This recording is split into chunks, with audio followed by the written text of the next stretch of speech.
Fala, meus amigos, estamos começando aqui mais um vídeo do canal. Enquanto eu sigo aturando os crimes desse lixo asqueroso, essa gente fedorenta, medíocre, patética, baixo nível, covarde, essa bosta de gente que eu dei o azar de meter com esse verme, essa gente nojenta e patética aqui que eu estou aturando sem conseguir um advogado. Já tem aí anos e anos aturando os crimes, o lixo, o baixo nível, a podridão dessa gente patética, medíocre e covarde.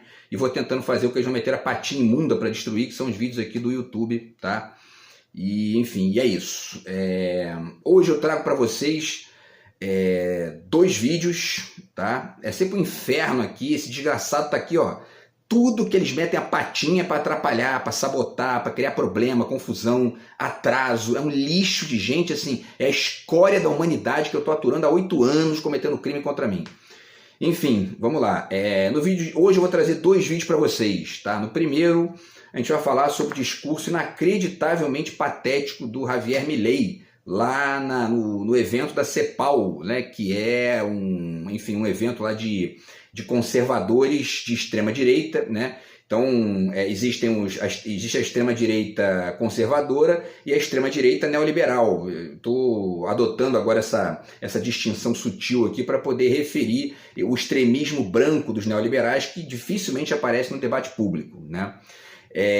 Enfim, e aí, quer dizer, esse evento lá dos extremistas de direita conservadores, lá em Santa Catarina, o Milei foi lá para falar um monte de asneira, um negócio inacreditável, assim, a gente escuta ele falar, e ó, eu vou falar com vocês aqui só sobre os 5 primeiros minutos da fala dele, foi uma fala de quase meia hora, um negócio inacreditável, assim, surpreende que esse sujeito atravesse a rua e chegue do outro lado, assim, tá o grau de alienação dele.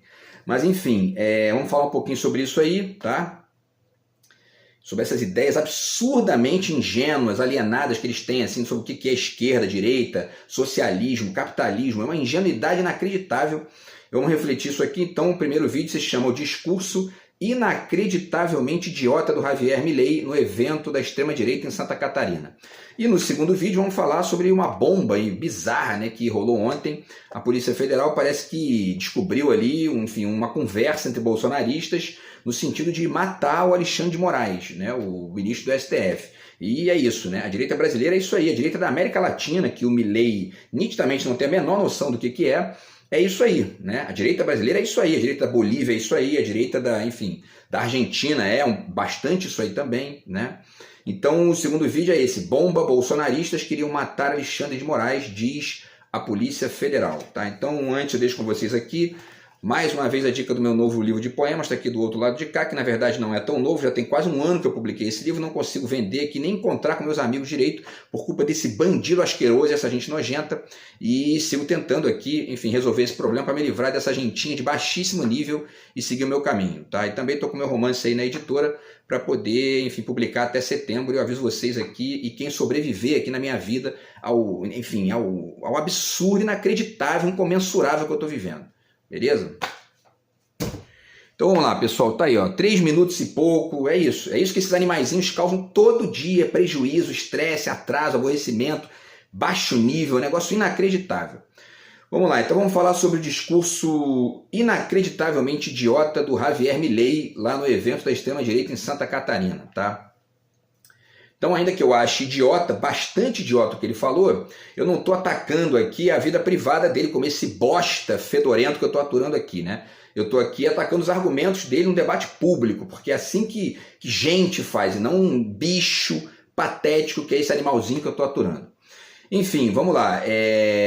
O Milei começa dizendo o seguinte, né? Hoje quero falar com vocês sobre a receita econômica e cultural do socialismo na América Latina. Ele quer falar sobre isso, né? Sobre como eles estão errados e nós estamos certos. Vamos ver isso aí, né? E sobre como a batalha pelo destino da Argentina está sendo travada desde que assumimos a presidência. Bom, aqui já vale um parêntesezinho, né? Um comentário rápido, que é o seguinte: a gente vive de maneira geral no mundo hoje, sempre, né? Desde sempre, mas especialmente no mundo recente, pós-globalização e tudo mais, uma gama de experiências múltiplas, com uma ou outra experiência extrema, né? Que a gente pode dizer, por exemplo, qual seria a experiência extrema de um comunismo que fica tentando impedir o restante da complexidade? A Coreia do Norte. É um exemplo aí, talvez aí o mais significativo nesse sentido. E qual seria o melhor exemplo do capitalismo extremo, né, que fica impedindo as lógicas comunistas de funcionarem?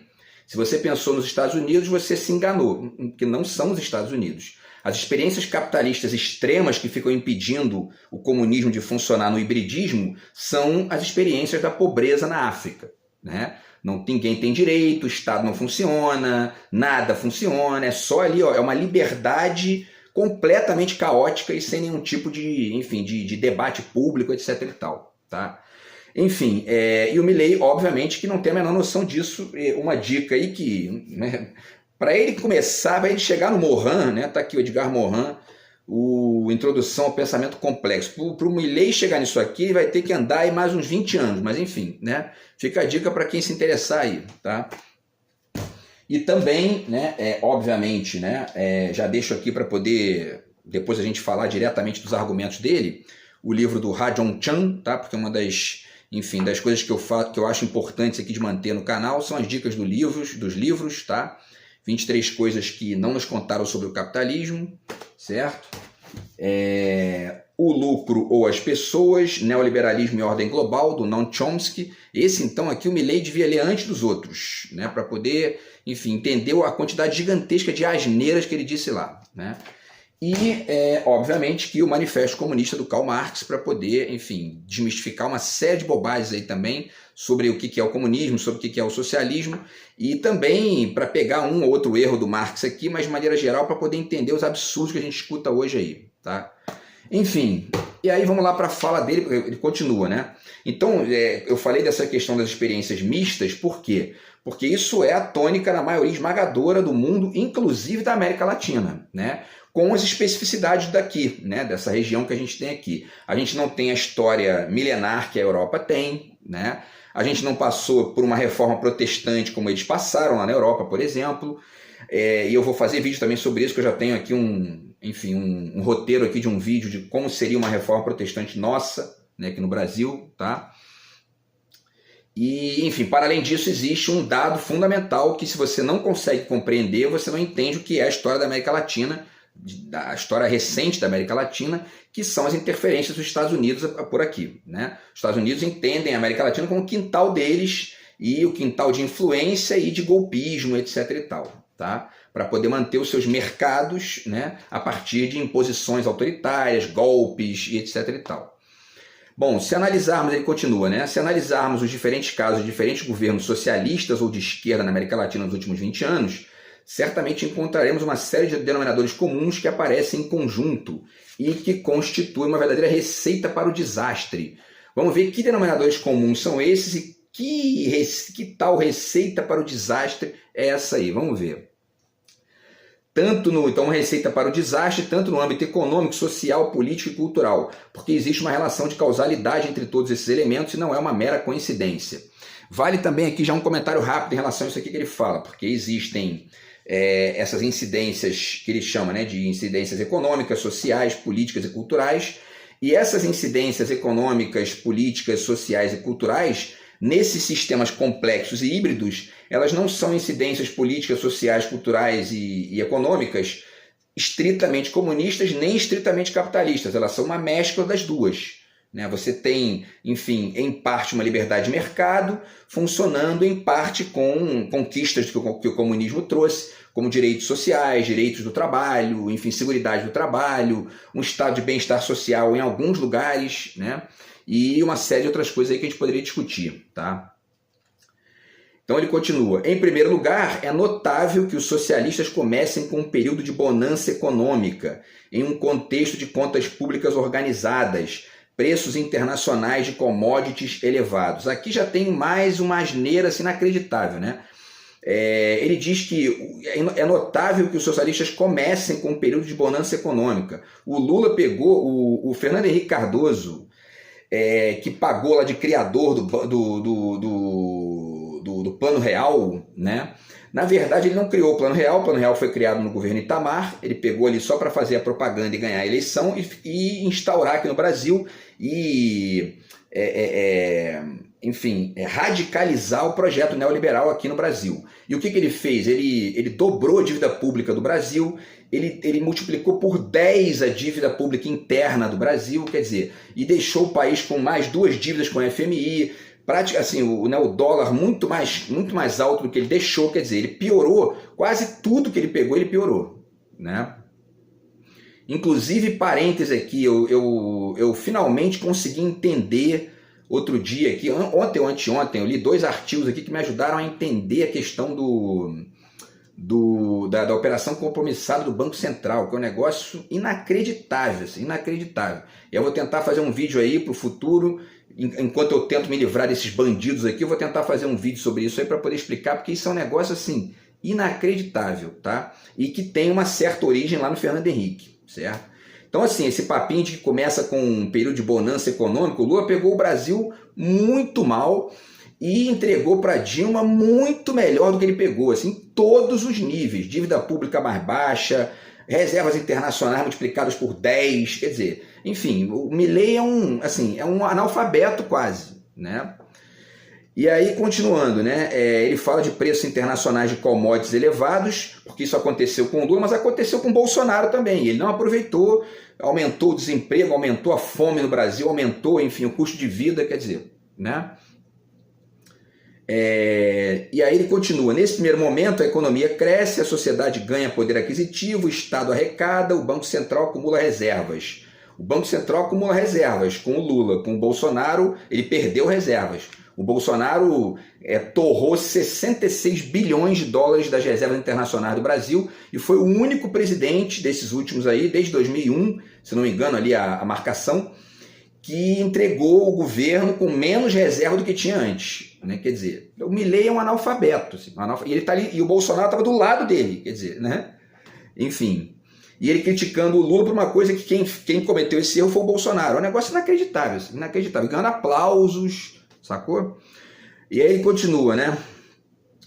Mas os governos socialistas se apaixonam pela popularidade gerada pela bonança que herdaram, temem que ela não seja eterna e aumentam indiscriminadamente os gastos públicos para sustentá-la. Aqui tem vários probleminhas na fala patética dele, que, por exemplo, né, quando ele diz que os governos socialistas se apaixonam pela popularidade gerada pela bonança que herdaram, primeiro que o Lula não herdou bonança nenhuma, nem o presidente da Bolívia, o Evo Morales, herdou um governo muito pior do que ele entregou. Assim aconteceu com Rafael Correa no Equador, e o Equador, agora que a direita voltou para o Equador perdeu inclusive posições em rankings de liberdade, de liberdade econômica, né?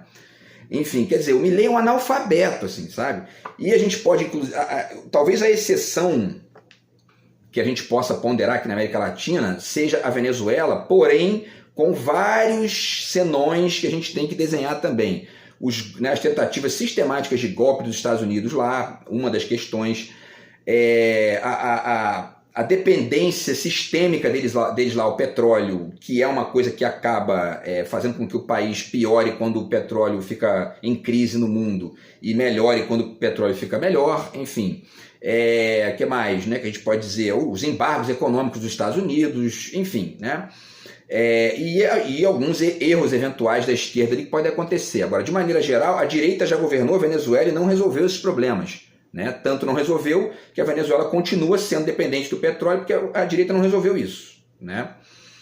Então, assim, e aí, para além disso, quando ele fala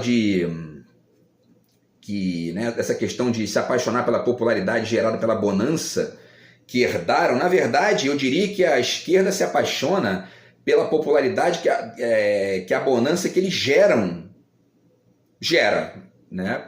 E não que eles herdaram, porque eles não herdaram bonança nenhuma, né? Como eu tenho ponderado aqui nos exemplos.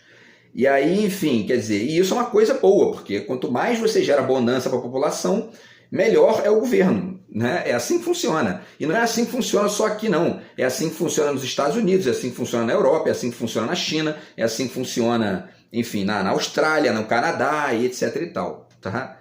Então, assim, é porque na verdade o que a direita gera geralmente aqui, né, é o que? Perda, pobreza, fome. Então eles se incomodam com a popularidade porque eles não geram popularidade, né? Para eles a popularidade é uma espécie de linguagem estrangeira, né? Eles não têm isso, né? Até porque o projeto deles não é esse, né? Enfim, e aí diz que, né, essa paixão pela bonança acaba fazendo com que a direita cadê aqui? Eles temem que essa bonança não seja, que a popularidade não seja eterna e aumentam indiscriminadamente os gastos públicos para sustentá-la. Quem aumentou os gastos públicos foi o Bolsonaro, de maneira indiscriminada, né? Porque a direita, quando ela aumenta o gasto público, não é a esquerda, né, no Brasil e na América Latina, quando ela aumenta o gasto público, não é de maneira indiscriminada, porque ela discrimina isso no projeto, sabe? Quer dizer, é um idiota, assim, um imbecil completo. Esse aumento indiscriminado aconteceu com o Bolsonaro, que torrou bilhões para poder tentar ganhar a reeleição, comprando votos de um monte de setores da população que ele prejudicou durante 3 anos e meio. Então, quer dizer, né, para além de uma série de outras coisas aqui que a gente pode falar, enfim, né, dos rombos que ele deixou e tudo mais. E aí ele continua tentando justificar aqui o absurdo que ele diz, né? Como eles fazem isso, né? Essa tentativa de manter ali a popularidade e tudo mais. Subsidiando tarifas e serviços públicos.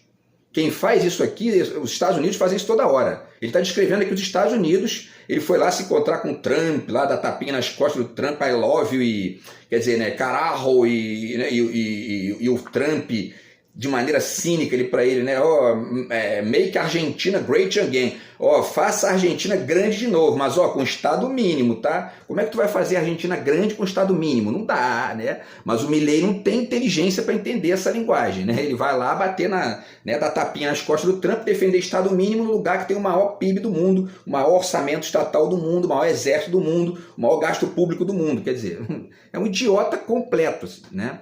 E essa interferência do Estado nos Estados Unidos na economia, ela se dá, dentre outras coisas, através de subsídios, através de, enfim, eles estão banindo o TikTok lá, né? Eles impediram a venda da Qualcomm para os chineses, taxaram aí produtos japoneses que estavam sendo vendidos para lá e estavam gerando, enfim, prejuízo para a economia local, para os comerciantes locais. O que eles fazem? Eles taxam, regulam e dão subsídio para a economia. Vocês vão ver aqui que eu vou dar vários exemplos. Se não der tempo de dar esses exemplos aqui hoje, eu faço um segundo vídeo, porque todo vídeo que eu faço aqui tem atraso por culpa desse lixo de gente aqui, e aí eu tenho que, às vezes, estender a reflexão para poder completar o raciocínio. Enfim, então ele continua aqui bostejando um monte de asneira, subsidiando tarifas e serviços públicos. O próprio Bolsonaro, né, ele manteve uma série de subsídios que o agronegócio ganha aqui no Brasil, que é um agronegócio quase todo de direita, mamando ali na teta do Estado, né, que eles estão todo dia batendo no Estado, que eles mesmos estão ganhando dinheiro com esse mesmo Estado. Quer dizer, essa gente é o atraso da América Latina, entendeu? E aí aumentando o emprego público, né, e distribuindo benefícios de diferentes tipos, né, o que rotulam como inclusão social. Se o Milei for pesquisar, existem mais funcionários públicos nos Estados Unidos do que no Brasil. Mas ele provavelmente não sabe isso, porque ele é um completo analfabeto, assim, um negócio inacreditável, né? E aí ele continua, né, dando benefícios de diferentes tipos. Que benefícios são esses? O que ele está falando, né? Ele está falando de quê? Do Bolsa Família, né?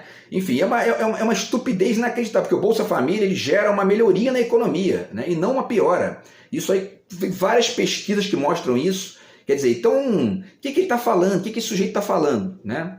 Inclusive, ele não tem a menor noção dos contextos mais obscuros que esses sim geram as crises econômicas aqui na América Latina, que são rapidamente cercadas pela retórica da direita para que se impeça de conhecer a verdadeira natureza disso, que está na intromissão do mercado financeiro no orçamento estatal e uma série de nojeiras aí que a gente vive que o Milei não tem capacidade nem de começar a entender, né? Enfim, ele continua. Quando o dinheiro acaba, eles começam a aumentar os impostos para arrecadar mais ao custo de contrair a atividade econômica e de destruir o investimento. Esse papo furado de começa a aumentar os impostos, já fiz vídeo aqui explicando. O Bolsonaro acabou com a maior carga tributária da história recente do país. A carga tributária do Bolsonaro e do Paulo Guedes, né, que na verdade é a carga tributária do Paulo Guedes, porque o Bolsonaro, segundo ele mesmo, não sabe nem o que é economia direito, né? Mas, enfim, esse aumento da carga tributária, essa carga tributária recorde do Bolsonaro, ela é uma carga tributária que é feita a partir de uma perspectiva de Estado mínimo. Portanto, ele aumenta a cobrança de impostos e não usa esse dinheiro para nada de útil do Estado. A esquerda, ela aumenta a carga tributária de 30 para 32 e tudo mais, mas usa isso para fazer, ela sim, investimento público, investimento do dinheiro público, investimento do dinheiro da Petrobras, enfim, cria um Ministério do Investimento Público para poder fazer investimento de verdade no país. O Bolsonaro bateu o recorde de investimento, Tarcísio, né, de investimento público, nega o pior investimento público da história do país, né? Então o que esse cara está falando agora? Quando ele cita destruir o investimento, quando essa gente fala da direita, fala em investimento, ele está falando dos investidores do mercado financeiro.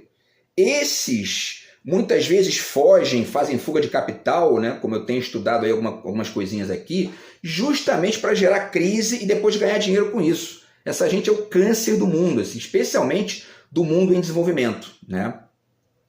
E é por isso que é muito importante essas tentativas que o Lula está fazendo e que a Dilma também está fazendo lá como presidente do BRICS, né? E a China, a Rússia, a África do Sul, de tentar desdolarizar uma parte da economia internacional aí, para que esses mecanismos de sabotagem do orçamento dos países em desenvolvimento, que são mecanismos que os Estados Unidos usam para controlar aqui, né, o crescimento do bem-estar social e da própria da melhoria da qualidade de vida, etc. e tal, para eles continuarem ganhando dinheiro com isso, para que isso seja deslocado, né? Para que a gente não fique refém o tempo todo do dólar aqui, porque isso é o grande problema do Brasil, né? Enfim, ele continua, né? Ele vai dizendo aqui, né? Com o passar do tempo, eles, a esquerda, né, consomem as reservas para sustentar uma herança fictícia que só hipoteca o futuro. Quem consumiu as reservas, repito, foi o Bolsonaro, né? O Bolsonaro pegou as reservas com 390 bilhões de dólares e entregou com 330, né? Gastou 66 bilhões de dólares da reserva, foi o único presidente que entregou as reservas mais baixas do que recebeu, né? Quer dizer, o Milei é um idiota, Milei é um idiota, né? As reservas vão se esgotando. E tem um outro detalhe também em relação às reservas, eu já dei uma estudadinha também, quando eu estava estudando essa coisa da operação compromissada, parece que essas reservas internacionais, elas têm um lado positivo e um lado negativo. O lado positivo é que elas ficam ali para poder você usar se tiver uma crise e você controlar ali, enfim, certas oscilações. O problema é que parece que elas geram outras oscilações, que o mercado financeiro se aproveita para poder chantagear o governo e ganhar dinheiro do orçamento de graça. Também vou tentar fazer vídeo sobre isso aí no futuro, tá?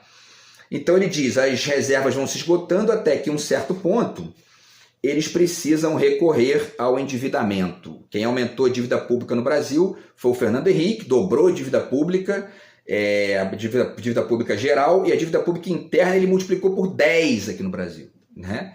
Quem aumentou a dívida pública no Brasil, e aí depois o Lula diminuiu a dívida pública, a Dilma mais ainda, aumentou um pouquinho ali no final da Dilma, mas ela entregou para o Temer menor do que estava quando o Fernando Henrique, muito menor, né, do que quando o Fernando Henrique entregou para o Lula, e o Temer aumentou a dívida pública, o Bolsonaro também, ela já dobrou de tamanho com a direita. Quer dizer, o Milei é um analfabeto, né?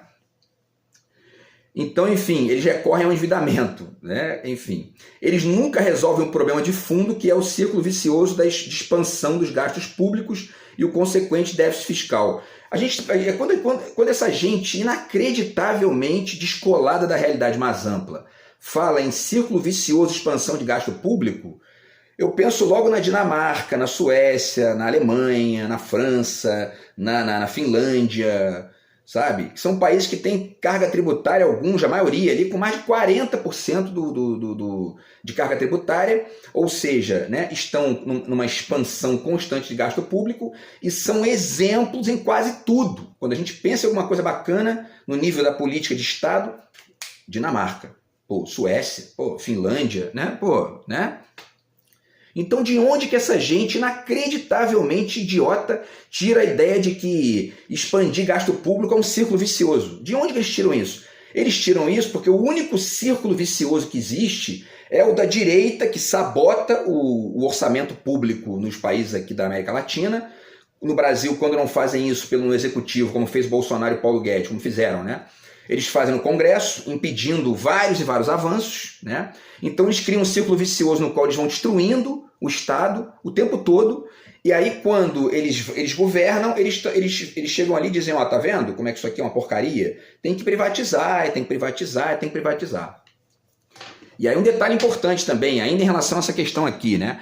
O Fernando Henrique, por exemplo, ele privatizou, parece mais de 40 empresas, agora não lembro o número, né? Mas muitas empresas, sob a justificativa de que ó, o Estado gere mal e tem que botar na mão da iniciativa privada e, ao mesmo tempo, isso vai gerar dinheiro para a gente pagar aqui a dívida pública, né? Ele vendeu as estatais, algumas importantíssimas e algumas que davam lucro, como inclusive a Vale do Rio Doce, que ele investiu 20 e poucos bilhões para depois vendeu, se não me engano, ele investiu 23 bilhões e vendeu por 25. É um crime assim, inacreditável, né? E o que ele fez? Ele pegou esse dinheiro, ele resolveu o problema da dívida? Claro que não, ele multiplicou por 10 a dívida pública, né? Então, assim, essa gente é uma farsa atrás da outra, sabe? Enfim, e aí ele, quer dizer, então o único círculo vicioso que tem no Brasil, na América Latina de maneira geral, é a direita sucateando o Estado e dizendo que o Estado é ruim. O Estado que é ruim porque eles sucateiam, quer dizer, né? Ele continua, tá? Não vai dar tempo de falar de tudo, mas eu vou fazer mais um vídeo para passar outros exemplos aqui, tá? Mas vamos finalizar pelo menos a fala dele aqui. Ele diz, eles simplesmente buscam maneiras diferentes de continuar financiando isso. Quando não podem mais recorrer a impostos ou dívidas, recorrem ao pior de todos os males, que é a emissão de dinheiro, destruindo assim o valor de suas moedas, condenando toda a população à pobreza. Enfim, né? Quem condenou a população à pobreza foi o Bolsonaro, foi o Paulo Guedes, né? A fome voltou, a fila do osso voltou com a direita aqui no Brasil, não foi com a esquerda, né? Enfim, ao longo do caminho ele continua, né? Eles impõem regulamentação atrás de regulamentação diante de cada problema que surge, a fim de não resolver o problema subjacente. O que ele quer dizer com isso, né? Porque regulamentação é uma coisa muito importante para a economia funcionar. Não é à toa que os Estados Unidos botam subsídio, taxam empresas estrangeiras para poder controlar ali o crescimento, né, do capital externo ali dentro, e eles manterem ali algum ganho para eles lá dentro. Quer dizer, o que ele está falando, né? Para além de vários exemplos que eu já passei aqui, questão de agrotóxico, que tem que regular mesmo, porque senão essa gente mata os outros de câncer e está cagando e andando, que é isso que essa gente é, né?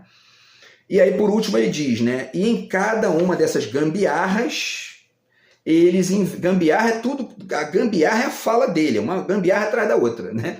Mas enfim, ele diz, em cada uma dessas gambiarras eles inventam um negócio para algum amigo, gerando uma casta de empresários privilegiados protegidos pelo poder político, que competem artificialmente pescando em um aquário.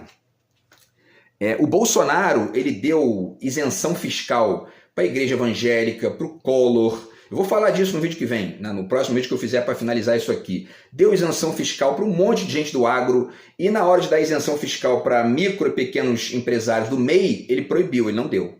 Quer dizer, o Milei é um analfabeto completo, né? E o Bolsonaro estava do lado dele, né? Quer dizer, um negócio assim, inacreditável. E ele finaliza dizendo, o custo de tudo isso, cedo ou tarde, é pago pelo povo. A gente viu aqui, né? Com o Bolsonaro voltou a fome, voltou a fila do osso, né? Enfim, esse custo é pago pelo povo quando a direita governa, né? O mesmo povo que os governos socialistas dizem proteger, mas na verdade querem escravizar para obter uma base de apoio cativa que lhes permita permanecer no poder.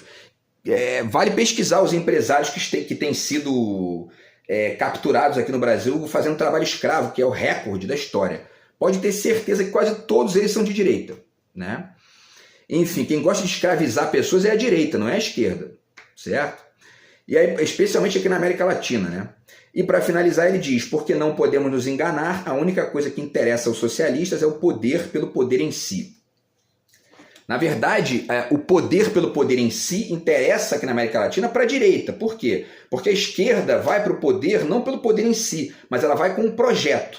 Você pode questionar elementos do projeto, pode questionar ali, enfim, né, uma pauta tal, uma outra tal, beleza. Mas eles não vão pelo poder em si, eles vão para o poder com um projeto definido, estabelecido. O projeto da direita é dizer que o Estado é mínimo, que não funciona, que, enfim, que tem que diminuir imposto, que tem que isso, que tem que aquilo, mas em projeto eles não têm. Por que eles não têm? Porque o único grupo realmente que almeja o Estado na América Latina pelo poder em si, é a direita, meu caro Milei, e não a esquerda.